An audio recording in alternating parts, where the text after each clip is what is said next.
הוא היה חתום על כרטיס אדי, וגם אחרי מותו הוא הציל 3 אנשים. לאחד את הריאות, אחד את הלב ואחד את הכבד. בהזכרה של השנה, פגשתי פעם ראשונה את זה שקיבל את הריאות. אז אמרתי לו, בוא ניקח שנינו נשימה עמוקה. ככה נמלא את הריאות, והרגשתי שהריאות של הבן שלי מולי. כל המסלול של נתנאל, כל חייו זה הצלת חיים, וגם לאחר מכן. יש קטע שהוא כותב, מה זה לוחם בעיניי? לוחם בעיניי זה אדם שמוכן לתת את היקר לו מכל בשביל עם ישראל. נתנאל היה איש של אמת. כשהוא כותב, מוכן לתת את הכל בשביל עם ישראל, אז באמת הוא נתן את הכל, נתן את חייו.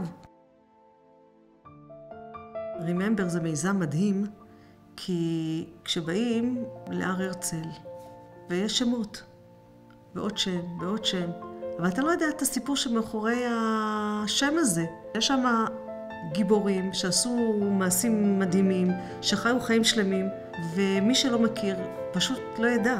אנשים שקפצו לאש. מעט שאפשר לעשות למענם זה שיהיה דרך לשמוע את הסיפור שלהם.